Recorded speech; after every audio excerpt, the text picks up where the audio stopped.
आप में से कई लोग शायद अमरनाथ के दर्शन करने गए होंगे, बहुत सारे लोगों ने बाबा बर्फानी की तस्वीरें देखी होंगी। इन सभी लोगों को एक कहानी बताई जाती है और यह कहानी यह है कि अमरनाथ गुफा में शिवलिंग को सबसे पहले एक मुस्लिम गडरिये यानी भेड़ बकरी चराने वाले ने देखा और फिर उसके बारे में सबको पता चला। यही दावा फारूक अब्दुल्ला जैसे नेता भी करते हैं और वो इसलिए क्योंकि ये उनके नैरेटिव को सूट करता है। वो इस नैरेटिव से 1990 के दाग को धोने की कोशिश करते हैं। पहले आप सुनिए कि फारूक अब्दुल्ला ने क्या कहा, फिर जरा पूरा हिस्ट्री का चैप्टर खोलकर बताऊंगा क्या सच है क्या झूठ है। यात्रा जो है वो कश्मीरियों ने हर वक्त दिल से चलाई। जब वहां पे उस गुफा में लिंगम दिखा उस मुसलमान को, रहने वाला पहलगाम का एक गडेरिया, वो दौड़ गया उसी वक्त मटन पहुंचा। मटन में उसने कश्मीरी पंडितों के जो बड़े बड़े हैं उनको कहा मेरे साथ आओ, मैंने आज ऐसी चीज देखी है जो मैं हैरान हो गया। कौन था वो? मुसलमान था।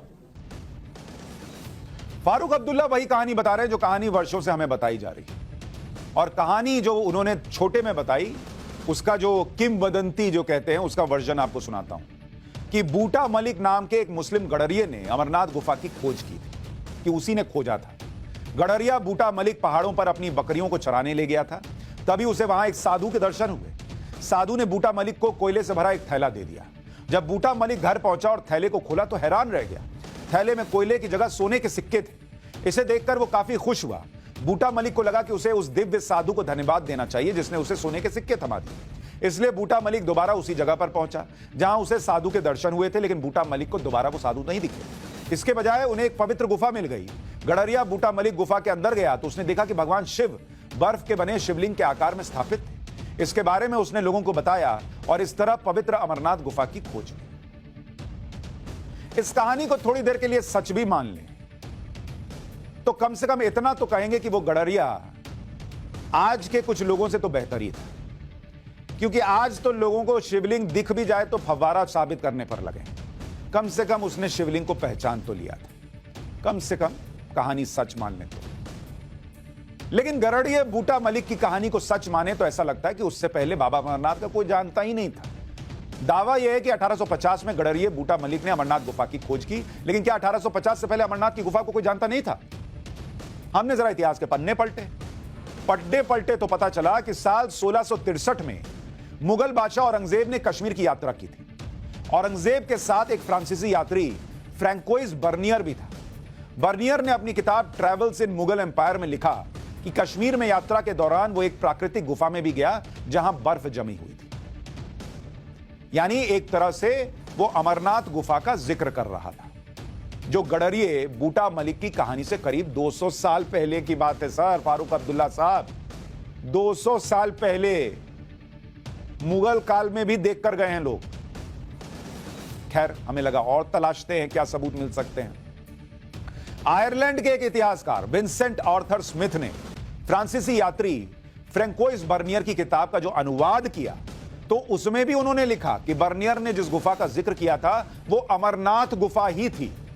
विंसेंट आर्थर स्मिथ ने लिखा कि बर्फ से ढकी वो गुफा अमरनाथ गुफा, जहां टपकते पानी से बर्फ की एक आकृति बनती है और हिंदू श्रद्धालु उस आकृति को भगवान शिव मानकर उसकी पूजा करते हैं। 200 साल पहले कोई गडरिया नहीं था, ट्रैवलर था, लिख के गया। इसी तरह से कश्मीर के ही महाकवि कल्हण की एक रचना राज तरंगिणी मिली, जो सन 1148 में लिखी गई थी। अभी तो 200 पे ही लोग कूद रहे होंगे कि 200 साल पहले का इतिहास कहां से लेकर आ गया वो गडरिये से 200 साल पहले। अब 1148 में चलिए। राज तरंगिणी में भी अमरेश्वर यानी अमरनाथ का जिक्र किया गया है।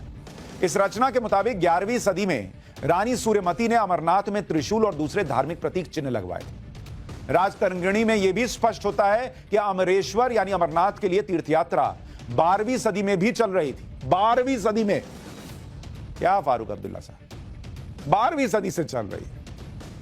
कल्हण के 300 साल बाद 15वीं सदी में कवि जोनराज ने एक राज तरंगिणी रचना लिखी।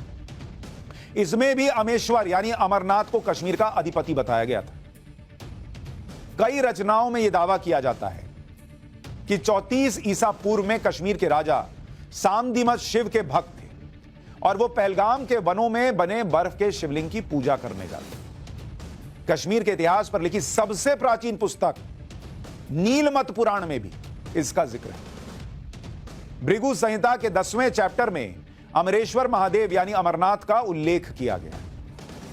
अमरनाथ गुफा से जुड़ी एक प्राचीन कहानी भी है, जिसके मुताबिक एक बार कश्मीर घाटी पानी में डूब गई थी और एक बड़ी झील बन गई थी।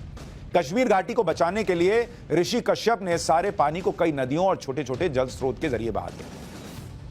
उसी दौरान हिमालय की यात्रा पर जाते हुए भृगु ऋषि वहां से गुजरे और पानी का स्तर कम हुआ तो सबसे पहले पवित्र गुफा के दर्शन हुए। जब लोगों को गुफा में शिवलिंग का पता चला, तभी से अमरनाथ उनके लिए शिव की आराधना का प्रमुख स्थान बन गया। तभी से लाखों श्रद्धालु शिव के इस दिव्य स्वरूप के दर्शन के लिए दुर्गम यात्रा का पार कर दर्शन के लिए जाते हैं।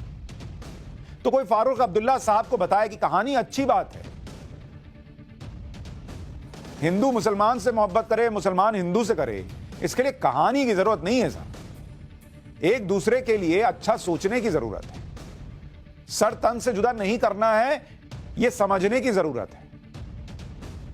कोई मुस्लिम गरड़िया ढूंढ दिया, ये गंगा जमुनी तहजीब होगी, इसकी जरूरत नहीं। जब वो गरड़िया छोड़िए सर, जब इस्लाम यहां नहीं आया होगा तब से लोग लिख रहे हैं कि वहां अमरनाथ की गुफा थी। अमरनाथ गुफा से जुड़ी पौराणिक कथाएं भी हैं, जिसके मुताबिक भगवान शिव ने अमरनाथ गुफा में ही पार्वती जी को अपने अमर होने का रहस्य बताया था। पौराणिक कथाओं के मुताबिक भगवान शिव माता पार्वती को ऐसे एकांत और गुप्त स्थान पर अमर कथा सुनाना चाहते थे जहां अमर कथा को कोई व्यक्ति, जीव, पशु पक्षी ना सुने, क्योंकि जो कोई भी अमर कथा सुन लेता वो अमर हो जाता। अमर कथा सुनते हुए पार्वती जी को नींद आ गई और वो सो गई। जब भगवान शिव अमर कथा सुना रहे थे तब वहां 2 सफेद कबूतर भी थे जो कथा सुन रहे थे। इस तरह उन 2 कबूतरों का जोड़ा अमर हो गया। मान्यता है कि आज भी भक्तों को गुफा में दोनों कबूतरों के दर्शन होते हैं। अमरनाथ गुफा का रास्ता बहुत कठिन है। सड़क के रास्ते अमरनाथ जाने के लिए पहले जम्मू फिर श्रीनगर तक सफर करना होता है। श्रीनगर से पहलगाम या बालटाल पहुंचा जाता है। इन 2 जगहों से पवित्र यात्रा की शुरुआत होती है। अमरनाथ गुफा पहलगाम से 46 किलोमीटर दूर है और बालटाल से 14 किलोमीटर दूर। पहलगाम और बालटाल तक आप किसी भी वाहन से पहुंच सकते हैं, लेकिन वहां से फिर पैदल गुफा तक की यात्रा करनी पड़ती है। बालटाल रूट से दूरी सिर्फ 14 किलोमीटर है, लेकिन यहां रास्ता बहुत कठिन है और सीधी चढ़ाई है। पहलगाम के रास्ते से अमरनाथ गुफा तक जाने का रूट पुराना रूट है, जिसमें करीब 3 दिन लगते हैं। हर साल लाखों श्रद्धालु अमरनाथ गुफा में बाबा बर्फानी के दर्शन करते हैं और ये किसी गरड़िए के वजह से नहीं जाते हैं कि उसने ढूंढ दिया, कह दिया अरे देखो शिवलिंग मिल गया, अरे चलो चलो चलो। सदियों से जा रहे हैं सर। खबरों के पीछे की खबर पहुंचाते हैं हम।